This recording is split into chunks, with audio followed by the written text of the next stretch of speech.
हिंदी साहित्य में आइए सुनते हैं मुंशी प्रेमचंद्र द्वारा रचित तगादा।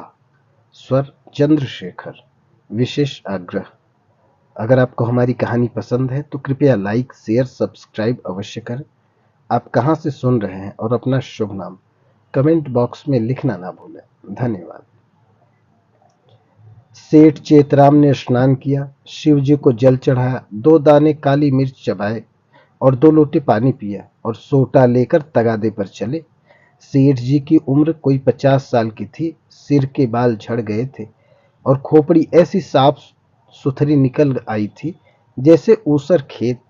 आपकी आंखें थी तो छोटी लेकिन बिल्कुल गोल। चेहरे के नीचे पेट था और पेट के नीचे टांगे, मानो किसी पीपे में 2 मेखें गाड़ दी गई हों। लेकिन यह खाली पीपा न था, इसमें सजीवता और कर्मशीलता कूट कूट कर भरी थी।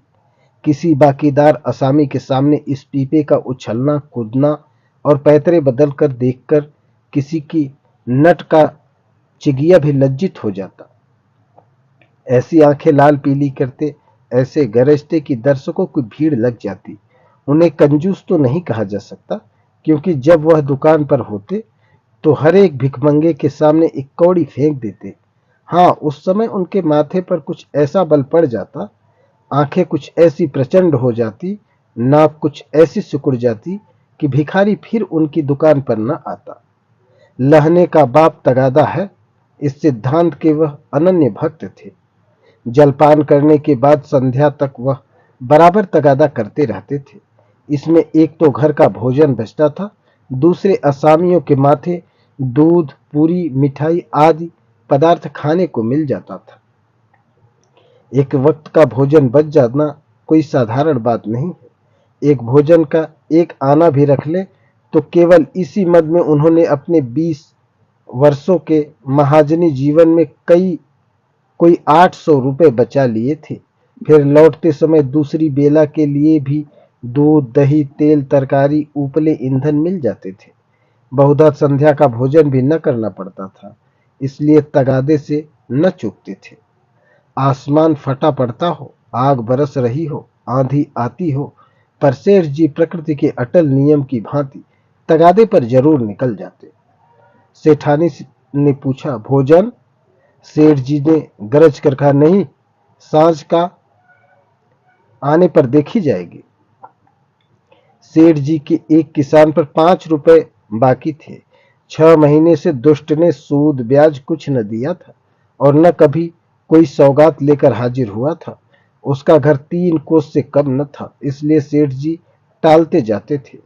आज उन्होंने उसी गांव चलने का निश्चय कर लिया। आज बिना दुष्ट से रुपए लिए न मानूंगा, चाहे कितना ही रोए कितना ही घिघियाए, मगर इतनी लंबी यात्रा पैदल तय करना कष्टकर था।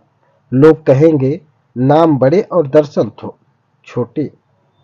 कहलाते सेठ, चलते हैं पैदल, इसलिए मंद गति से इधर उधर ताकते राहगीरों से बातें करते चले जाते थे कि लोग समझे वायु सेवन करने जा रहे हैं। सहसा एक खाली इक्का उनकी तरफ जाता हुआ मिल गया। इक्के वाले ने पूछा, कहाँ लाला, कहाँ जाना है? सेठ जी ने कहा, जाना तो कहीं नहीं है, 2 परक तो है, लेकिन लाओ बैठ जाएं। इक्के वाले ने चुभती हुई आंखों से सेठ जी को देखा। सेठ जी ने भी अपनी लाल आंखों से उसे घूरा। दोनों समझ गए, आज लोहे के चने चबाने पड़ेंगे। इक्का चला। सेठ जी ने पहला वार किया, कहाँ घर है मियाँ साहब? घर कहाँ है हुजूर, जहां पढ़ रहा हूं वहीं घर है। जब घर था तब था, अब तो बेघर बेदर हूं, और सबसे बड़ी बात यह है कि बेपर हूं। तकदीर ने पर काट लिए, लंडूरा बनकर छोड़ दिया।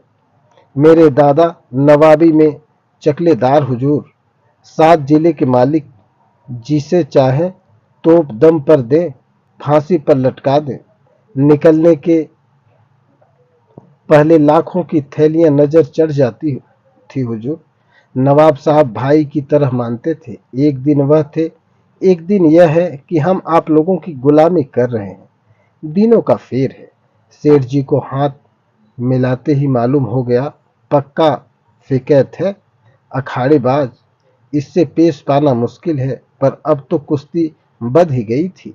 अखाड़े में उतर पड़े थे। बोले, तो यह कहो कि बादशाही घराने के हो। यह सूरत ही गवाही दे रही है। दिनों का फेर है भाई, सब दिन बराबर नहीं होते। हमारे यहाँ लक्ष्मी को चंचला कहते हैं, बराबर चलती फिरती रहती है। आज मेरे घर, कल तुम्हारे घर। तुम्हारे दादा ने रुपए तो खूब छोड़े होंगे। इक्के वाला, अरे सेठ, उस दौलत का कोई हिसाब न था। न जाने कितने तहखाने भरे हुए थे। बोरों में सोने चांदी के डले रखे हुए थे। जवाहरात टोकरियों में भरे पड़े थे। एक एक पत्थर 50-50 लाख का। चमक दमक ऐसी थी कि चिराग मात खाए। मगर तकदीर भी तो कोई चीज है। इधर दादा का 40वां हुआ, उधर नवाबी बुर्द हुई। सारा खजाना लुट गया। छकड़ों पर लाद लाद कर लोग जवाहरात ले गए। फिर भी घर में इतना बच रहा था कि अब्बा जान ने जिंदगी भर ऐसा ऐश किया कि क्या कोई भकुआ करेगा। 16 कहारों के सुखपाल पर निकलते थे। आगे पीछे चौबदार दौड़ते रहते थे। फिर भी मेरे गुजर भर को उन्होंने बहुत छोड़ा। अगर हिसाब किताब से रहता तो आज भला आदमी होता, लेकिन रईस का बेटा रईस ही होता है। एक बोतल चढ़ाकर बिस्तर से उठता था। रात रात भर मुजरे होते रहते थे। क्या जानता था एक दिन यह ठोकरें खानी पड़ेगी। सेठ, अल्लाह मियाँ का शुक्र करो भाई कि ईमानदारी से अपने बाल बच्चों की परवरिश तो करते हो। नहीं तो हमारे तुम्हारे कितने ही भाई रात दिन कुकर्म करते रहते हैं, फिर भी दाने दाने को मोहताज रहते हैं। ईमान की सलामती चाहिए। नहीं, दिन तो सभी के कट जाते हैं। दूध रोटी खाकर कटे तो क्या, सूखे चने चबाकर कटे तो क्या। बड़ी बात तो ईमान है। मुझे तो तुम्हारी सूरत देखते ही मालूम हो गया था कि नीयत के साफ सच्चे आदमी हो। बेईमानों की तो सूरत ही से फटकार बरसती है। इक्के वाला, सेठ जी, आपने ठीक कहा कि ईमान सलामत रहे तो सब कुछ है। आप लोगों के 4 पैसे मिल जाते हैं, वही बाल बच्चों को खिला पिलाकर पड़ रहता हूँ। हुजूर, और इक्के वाले को देखिए तो कोई किसी मर्ज से मुअल्लिफ है, कोई किसी मर्ज से। मैंने तौबा बोला, ऐसा काम ही क्यों करे कि मुसीबत में फंसे। बड़ा कुनबा है हुजूर, माँ है, बच्चे हैं, कई बेवाएं हैं, और कमाई इसी इक्के का। फिर भी अल्लाह मियाँ किसी तरह निभाए जाते हैं। सेठ, वह बड़ा कारसाज है खान साहब। तुम्हारी कमाई में हमेशा बरकत होगी। इक्के वाला, आप लोगों की मेहरबानी चाहिए सेठ, भगवान की मेहरबानी चाहिए। तुमसे खूब भेंट हो गई। मैं इक्के वालों से बहुत घबराता हूँ, लेकिन अब मालूम हुआ अच्छे बुरे सभी जगह होते हैं। तुम्हारे जैसा सच्चा दीनदार आदमी मैंने नहीं देखा। कैसी साफ तबीयत पाई है तुमने, वाह। सेठ जी की ये लच्छेदार बातें सुनकर इक्के वाला समझ गया कि यह महाशय परले सिरे बैठकबाज हैं। यह सिर्फ मेरी तारीफ करके मुझे चकमा दिया चाहते हैं। अब और किसी पहलू से अपना मतलब निकालना चाहिए। इनकी दया से तो कुछ ले मरना मुश्किल है। शायद इनसे भय से कुछ ले मरूं। बोला, मगर लाला, यह न समझिए कि मैं जितना सीधा और नेक नजर आता हूँ उतना सीधा और नेक हूँ भी। नेकों के साथ नेक हूँ, लेकिन बुरों के साथ पक्का बदमाश हूँ। यूं कहिए, आपकी जूतियां सीधी कर दूं, लेकिन किराए के मामले में किसी के साथ रियायत नहीं करता। रियायत करूं तो खाऊं क्या। सेठ जी ने समझा था इक्के वाले को हत्थे चढ़ा लिया। अब यात्रा निर्विघ्न और निःशुल्क समाप्त हो जाएगी। लेकिन यह अलाप सुना तो कान खड़े हुए। बोले, भाई, रुपए पैसे के मामले में मैं भी किसी से रियायत नहीं करता, लेकिन कभी कभी जब यार दोस्तों का मामला आ पड़ता है तो झक मरा कर दबना ही पड़ता है। तुम्हें भी कभी कभी बल खाना ही पड़ता होगा। दोस्तों से मुरव्वती तो नहीं की जा सकती। इक्के वाले ने रूखेपन से कहा, मैं किसी के साथ मुरव्वत नहीं करता। मुरव्वत का सबक तो उस्ताद ने पढ़ाया ही नहीं। एक ही चंचुल हूं। मजाल क्या कि कोई एक पैसा दबा ले। घरवाली तक को मैं एक पैसा देता नहीं, दूसरों की बात ही क्या। और इक्के वाले अपने महाजन की खुशामद करते हैं, उसके दरवाजे पर खड़े रहते हैं। यहाँ महाजनों को भी धता बताता हूँ। सब मेरे नाम को रोते हैं। रुपए लिए और साफ डकार गए। देखे अब कैसे वसूल करते हो बच्चा। नालिश करो, घर में क्या धरा है, ले जाओ। सेठ जी को मानो जूड़ी चढ़ आई। समझ गए यह शैतान बिना पैसे लिए न मानेगा। जानते कि यह विपत्ति गले पड़ेगी तो भूल कर भी इक्के पर पाँव न रखते। इतनी दूर पैदल चलने में कौन पैर टूट जाते। अगर इस तरह रोज पैसे देने पड़े तो फिर लेन देन का कर चुका। सेठ जी भक्त जीव थे। शिव जी को जल चढ़ाने में जब से होश संभाला एक नागा भी न किया। क्या भक्त वत्सल शंकर भगवान इस अवसर पर मेरी सहायता न करेंगे। इष्ट देव का सुमिरन करके बोले, खान साहब और किसी से चाहे न दबो, पर पुलिस से तो दबना ही पड़ता होगा। वह तो किसी के सगे नहीं होते। इक्के वाले ने कहा मारा, कभी नहीं। उनसे उल्टे और कुछ न कुछ वसूल करता हूँ। जहां कोई शिकार मिला झट सस्ते भाड़े बैठाता हूँ और थाने पर पहुंचा देता हूँ। किराया भी मिल जाता है और इनाम भी। क्या मजाल कि कोई बोल सके। लाइसन नहीं लिया आज तक। लाइसन मजे से सदर में इक्का दौड़ाता फिरता हूँ। कोई साला चू तक नहीं बोल सकता। मेले ठेले में अपनी खूब बन जाती है। अच्छे अच्छे माल चुनकर कोतवाली पहुंचाता हूँ। वहां कौन किसी की दाल गलती है। जिसे चाहे रोक ले। एक दिन, 2 दिन, 3 दिन, 20 बहाने हैं। कह दिया शक था कि यह औरत को भगाए लिए जाता था। फिर कौन बोल सकता है। साहब भी छोड़ना चाहें तो नहीं छोड़ सकते। मुझे सीधा न समझिएगा। एक ही हरामी हूं। सवारियों से पहले किराया तय नहीं करता। ठिकाने पर पहुंचकर 1 के 2 लेता हूं। जरा भी ची चपड़ किया तो आस्तीन चढ़ा पैतरे बदल कर खड़ा हो जाता हूँ। फिर कौन है जो सामने ठहर सके। सेठ जी को रोमांच हो गया। हाथ में एक सोटा तो था, पर उसका व्यवहार करने की शक्ति का उनमें अभाव था। आज बुरे फंसे। न जाने किस मनहूस का मुंह देखकर घर से चले थे। कहीं यह दुष्ट उलझ पड़े तो 10-5 दिन हल्दी सोठ पीना पड़े। अब से भी कुशल है, यहाँ उतर जाओ। जो बच जाए वही सही। भीगी बिल्ली बनकर बोले, अच्छा अब रोक लो खान साहब, मेरा गांव आ गया। बोलो तुम्हें क्या दे दो। इक्के वाले ने घोड़ी को एक चाबुक और लगाया और निर्दयता से बोला, मजूरी सोच लो भाई। तुमको न बैठाता तो 2-3 सवारियां और बैठा लेता। तीनों 4-4 आने भी देते तो 12 आने हो जाते। तुम 8 ही आने दे दो। सेठ जी की बधिया बैठ गई। इतनी बड़ी रकम उन्होंने उम्र भर इस मद में कभी न खर्च की थी। इतनी सी दूर के लिए इतना किराया वह किसी तरह न दे सकते थे। मनुष्य के जीवन में एक ऐसा अवसर भी आता है जब परिणाम की उसे चिंता नहीं रहती। सेठ जी के जीवन में यह ऐसा ही अवसर था। अगर आने दो आने की बात होती तो खून का घूंट पी कर दे देते। लेकिन 8 आने के लिए कि जिसका द्विगुण एक कलदार होता है। अगर तू मैं नहीं हाथापाई की भी नौबत आए तो वह करने को तैयार थे। यह निश्चय करके वह दृढ़ता के साथ बैठ रहे। सहसा सड़क किनारे एक झोपड़ी नजर आया। इक्का रुक गया। सेठ जी उतर पड़े और कमर से एक दुवन्नी निकाल कर इक्के वाले की ओर बढ़ाई। इक्के वान ने सेठ जी के तेवर देखे तो समझ गया ताव बिगड़ गया। चाशनी कड़ी होकर कठोर हो गई। अब वह दांतों को लड़ेगी। इसे चुभल कर ही मिठास का आनंद लिया जा सकता है। नम्रता से बोला, मेरी ओर से इसकी रेवड़ियां लेकर बाल बच्चों को खिला दीजिएगा। अल्लाह आपको सलामत रखे। सेठ जी ने एक आना और निकाला और बोले, बस अब जबान न हिलाना। एक कौड़ी भी बेसी न दूंगा।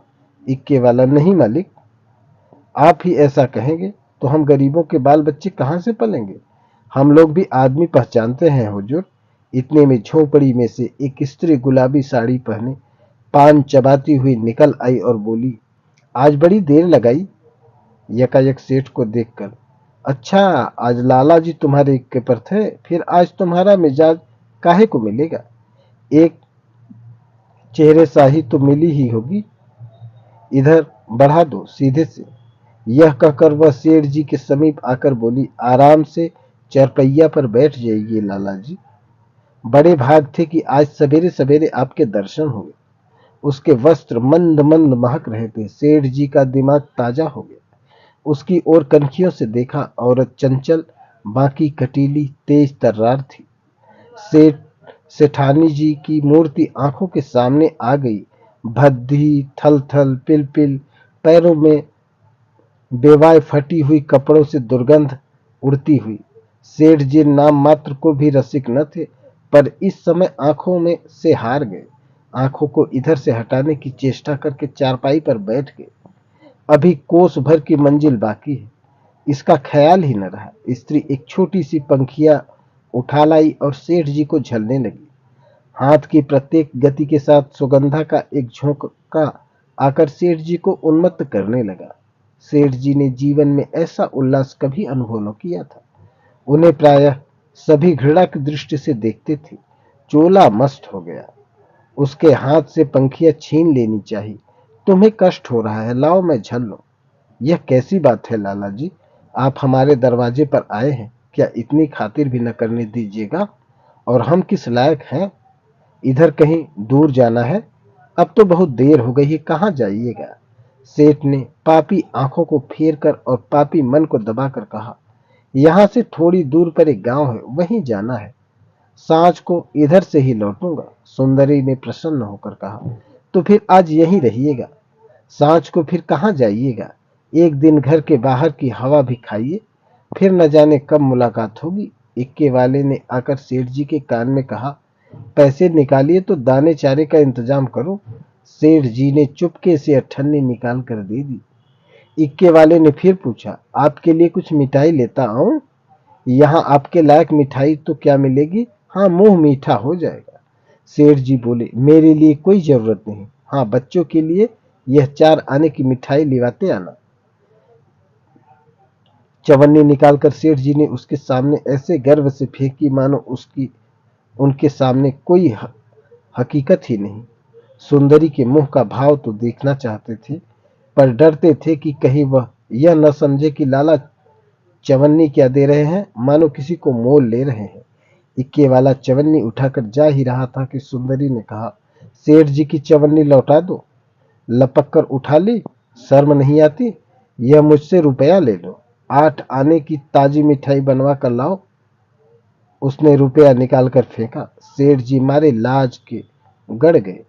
एक इक्के वान की भटियारिन जिसकी टके की भी औकात नहीं, इतनी खातिरदारी करे कि उनके लिए पूरा रुपया निकाल कर दे दे, यह भला वह कैसे सह सकते थे? बोले, नहीं नहीं, यह नहीं हो सकता। तुम अपना रुपया रख लो, मैं रुपया दिए देता हूँ। यह लो, 8 आने की ले आना। इक्के वान को उधर मिठाई और दाना चारे की फिक्र में चला। इधर सुंदरी ने सेठ से कहा, वह तो अभी देर में आएगा लाला, तब तक पान तो खाओ। सेठ जी ने इधर उधर ताक कर कहा, यहाँ तो कोई तंबोली नहीं है। सुंदरी उनकी ओर कटाक्षपूर्ण नेत्रों से देखकर बोली, क्या मेरे लगाए पान तंबोली के पानों से खराब रहेंगे? सेठ जी ने लज्जित होकर कहा, नहीं नहीं, यह बात नहीं, तुम मुसलमान हो ना? सुंदरी ने विनोद में आग्रह से कहा, खुदा की कसम, इसी बात पर मैं तुम्हें पान खिलाकर छोड़ूंगी। यह कहकर उसने पानदान से एक बीड़ा निकाला और सेठ जी की तरफ चली। सेठ जी ने 1 मिनट तक तो हाँ हाँ हाँ हाँ किया, फिर दोनों हाथ बढ़ाकर उसे हटाने की चेष्टा की, फिर जोर से दोनों होंठ बंद कर लिए। पर जब सुंदरी किसी तरह न मानी तो सेठ जी अपना धर्म लेकर बेतहाशा भागे। सोटा वहीं चारपाई पर रह गया। 20 कदम पर जाकर आप रुक गए और हाँफ कर बोले, देखो, इस तरह किसी का धर्म नहीं लिया जाता। हम लोग तुम्हारा छुआ पानी भी पी लें तो धर्म भ्रष्ट हो जाए। सुंदरी ने फिर दौड़ाया। सेठ जी फिर भागे। इधर 50 वर्ष से उन्हें इस तरह भागने का अवसर न पड़ा था। धोती खिसक कर गिरने लगी, मगर इतना अवकाश न था कि धोती बांध ले। बेचारे धर्म को कंधों पर रखे दौड़े चले जाते थे। न मालूम कब कमर से रुपयों का बटुआ खिसक पड़ा। जब एक 50 कदम फिर रुके और धोती ऊपर उठाई तो बटुआ नदारद। पीछे फिर कर देखा तो सुंदरी हाथ में बटुआ लिए उन्हें दिखा रही थी और इशारे से बुला रही थी। मगर सेठ जी को धर्म रुपए से कहीं ज्यादा प्यारा था। 2-4 कदम चले फिर रुक गए। यकायक धर्म बुद्धि ने डांट बताई, थोड़े रुपए के लिए धर्म छोड़े देते हो, रुपए बहुत मिलेंगे, धर्म कहाँ मिलेगा। यह सोचते हुए वह अपनी राह चले। जैसे कोई कुत्ता झगड़ालू कुत्तों के बीच में आहत दुम दबाए भागा जाता हो और बार बार पीछे फिरकर देख रहा हो कि कहीं वह दुष्ट पीछे तो नहीं आ रहा। धन्यवाद।